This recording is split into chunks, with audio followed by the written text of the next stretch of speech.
Hey fam, so welcome back to my channel. So இன்றைக்கி வந்து பார்த்தீங்கன்னா நம்மக்கிட்ட MT-15 2018 மாடல். ஸோ இந்த பைக் லான்ச் பண்ண இந்த ஃபஸ்ட்டு பைக்கு தான் வந்து பார்த்தீங்கன்னா இப்போ நம்மக்கிட்ட இருக்குது. ஸோ இப்போ வந்து ஒரு 3 நாள் மொத்தம் வெர்ஷன் 3 வரை வந்துருச்சு. ஸோ இப்போ இருக்க பைக் வந்து பார்த்தீங்கன்னா ஏகப்பட்டையாக சேஞ்ச் பண்ணிட்டான்.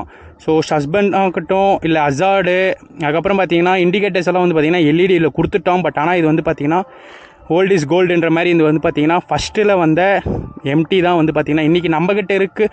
ஸோ இந்த ஃபஸ்ட்டு நம்ம வந்து இந்த பைக்கோட லுக்கை பார்த்துடலாம். இந்த லுக்குனாலே இதோடைய ஹெட்லேம்ப் தாங்க. இந்த ஹெட்லேம்ப் வந்து பார்த்திங்கன்னா இந்த பைக்கவே ஃபுல்லாகவே அட்ராக்ஷனாக கொண்டு வந்துடுது. ஸோ அவ்வளோ ஒரு சூப்பரான ஒரு ஹெட்லேம்ப் தான் வந்து பார்த்திங்கன்னா இந்த பைக்கு கொடுத்துருக்காங்க.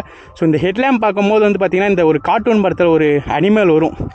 ஸோ அதோட அக்ரெசிவாக ஒரு அனிமலுக்கும் நான் அனிமல் பேர் மறந்துட்டேன். ஸோ அதை வந்து பார்த்திங்கன்னா நான் வீடியோவில் மேலே போடுறேன். ஸோ அதே மாதிரி லுக்கு தான் வந்து பார்த்திங்கன்னா இந்த பைக்கில் இருக்குது. ஸோ அந்த 2 கண்ணும், கீழே வந்து பார்த்திங்கன்னா இதோட ஹெட்லைட்டும் வந்து பார்த்திங்கன்னா ஒரு சூப்பரான ஒரு ஃப்ரேமில் தான் வந்து பார்த்திங்கன்னா இந்த பைக்கோட ஹெட்லைட் லேம்ப் வந்து பார்த்திங்கன்னா கொடுத்துருக்காங்க. ஸோ நெக்ஸ்ட்டு வந்து பார்த்திங்கன்னா நம்ம இன்ஜின் சிசிக்கு வரலாம். இது வந்து பார்த்திங்கன்னா ஒரு 155 சிசி கொண்ட லிக்விட் கூல்டு இன்ஜின் டேங்க் தான் வந்து பார்த்திங்கன்னா கொடுத்துருக்காங்க. ஸோ இதோட கிரவுண்ட் கிளியரன்ஸுன்னு வந்து பார்த்தீங்கன்னா 170 mm கிரவுண்ட் கிளியரன்ஸ் வந்து பார்த்தீங்கன்னா கொடுத்துருக்காங்க. ஸோ அப்புறம் 7500 RPMல வந்து பார்த்தீங்கன்னா 14.5 நியூட்ரல் பவர் ஹார்ஸ் பவர் வந்து பார்த்தீங்கன்னா இது ப்ரொடியூஸ் 1000 RPMல வந்து பார்த்தீங்கன்னா 18.1 BHP பவர் வந்து பார்த்தீங்கன்னா இந்த பைக் வந்து ப்ரொடியூஸ் பண்ணுது. ஸோ நெக்ஸ்ட் வந்து பார்த்தீங்கன்னா இந்த பைக்கோட எக்ஸாஸ்ட்டை பார்க்கலாம். ஸோ இதோட எக்ஸாஸ்ட் ஒரு ஸ்மூத்தான ஒரு எக்ஸாஸ்ட் தான் வந்து பார்த்திங்கன்னா இந்த பைக்கில் வந்து கொடுத்துருக்காங்க. ஸோ நெக்ஸ்ட் வந்து பார்த்திங்கன்னா இந்த பைக்கில் இவர் வந்து பார்த்திங்கன்னா அடிஷ்னலாக வந்து பார்த்திங்கன்னா சேடல் ரேக் வந்து பார்த்திங்கன்னா ஆட் பண்ணியிருக்காரு. ஸோ அந்த சேடல் ரேக் ஆட் பண்ணோன்னே இந்த பைக்கோட லுக்கு வந்து பார்த்திங்கன்னா இன்னுமே டிஃப்ரெண்ட்டாக வந்து பார்த்திங்கன்னா மாற்றிருச்சு. ஸோ இங்கே வேறு ஊர் பண்டகன்றதுனால ஒரே பாட்டாக ஓடுது. காப்பிரைட் வராமல் இருந்தால் சேர்றா சாமி. So okay guys, so next வந்து பார்த்தீங்கன்னா இந்த பைக்கோட பர்ஃபார்மன்ஸை நம்ம பார்த்துடலாம். ஸோ வாங்க.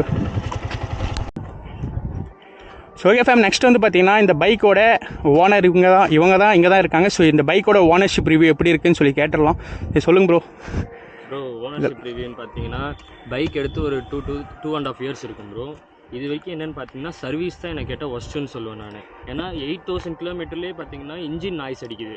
ஓகே, இன்ஜின் நாய்ஸ் வந்து அதிகமாக இருக்குது. அதுவும் இல்லாமல் பெட்ரோல் வந்து சென்சார் வந்து எப்படி சொல்கிறதுன்னா நம்ம வந்து ஒரு ஃபுல் டேங்க் அடிச்சிருப்போம். ஃபுல் டேங்க் கொஞ்சம் ஒரு 50 கிலோமீட்டர் போனோடனே அடுத்து ஒரு 3 பாயிண்ட் கம்மியாகிற மாதிரி இருக்கும்.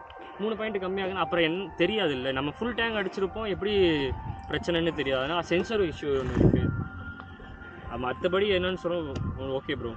ஆனால் இப்போ வந்திருக்கிற வண்டிக்கு தான் USD 4க்கு வந்திருக்கு. இப்போ இதில் பழைய மாடல்ன்றதுனால இல்லை. ஸோ இங்கே சர்வீஸ் வந்து பார்த்தீங்கன்னா கிருஷ்ணகிரியாக இருக்கட்டும், போச்சம்பள்ளியாக இருக்கட்டும், ரொம்ப ஒர்ஸ்ட்டாக தான் வந்து பார்த்தீங்கன்னா இங்கே சர்வீஸ் பண்ணிகிட்டு இருக்காங்க.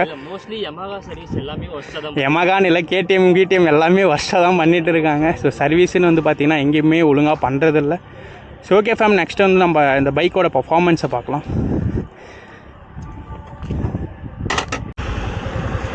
ஸோ இதோட சிட்டிங் பொசிஷன் வந்து பார்த்தீங்கன்னா நீங்கள் உங்களோட கால் வந்து பார்த்தீங்கன்னா கரெக்டாக V ஷேப்பில் டேங்கை ஒட்டி இருக்குது. கார்னரிங்கெல்லாம் பண்ண வந்து பார்த்தீங்கன்னா சும்மா பக்காவாகவே இருக்கும். ஸோ இந்த மாதிரி டேங்கை ஒட்டி இருந்தோம். ஸோ இப்போ இருக்க புதுசாக வந்த டியூக் 390 வந்து பார்த்தீங்கன்னா இதே மாதிரி தான் டேங்கை ஒட்டி இருக்கும் உங்கள் கால். ஸோ நீங்கள் கார்னரிங்களெல்லாம் வளைச்சி எடுக்கிறதுக்கு வந்து பார்த்தீங்கன்னா செம்மையாக இருக்கும். இப்போனா நல்லா ஒரு க்ரிப்பு கிடைக்கும். இந்த இடத்துல வந்து பார்த்தீங்கன்னா நல்லா கால் ஒட்டி வரதுனால ஹேண்டில் பார் வந்து பார்த்தீங்கன்னா நீங்கள் நல்லா கொஞ்சம் ஹையில் மேலே உட்காந்த மாதிரி ஒரு நல்ல ஒரு குட் ஃபீலிங்காக தான் இருக்குது. ஸோ ஓகே ஃபேம், இப்போ வந்து பார்த்திங்கன்னா நம்ம பைக் வந்து முடிஞ்சால் இதோட டாப் ஸ்பீட் அடிக்க ட்ரை பண்ணலாம். பட் இந்த ரோட்டில் வந்து பார்த்திங்கன்னா இது 1 way தான்.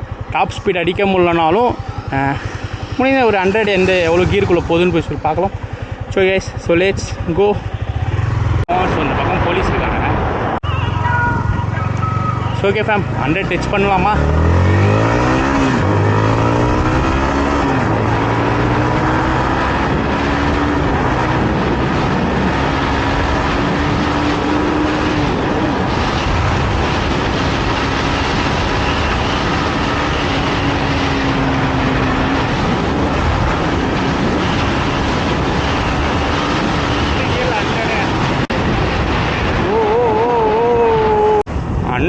இது 100 டச் ஆனால் என்ன வாபுல் ஆகுதுங்க இந்த வண்டி. அரே யார் மருகையா சாலாதான் போகிறோம். இல்லை டாப் ஸ்பீட் நான் டச் பண்ண விரும்பலை, வித்தவுட் கியர்ஸில் இருக்கேன் நான். 2024 மாடலோட ஆன்ரோடு ப்ரைஸ் வந்து பார்த்திங்கன்னா 230 பக்கம் வரும்னு நினைக்கிறேன். ஸோ நான் இன்னும் ஆன்ரோடு ப்ரைஸ் பார்க்கல. ஸோ அதே மாதிரி வந்து பார்த்திங்கன்னா இப்போ இருக்க MT-15ல் எக்ஸ்ட்ராவாக ஹசார்ட்ஸ் கொடுத்துருக்காங்க. ஸோ அதுக்கப்புறம் வந்து பார்த்திங்கன்னா இண்டிகேட்டர்ஸ் எல்லாம் எல்இடியில் கொடுத்துருக்காங்க.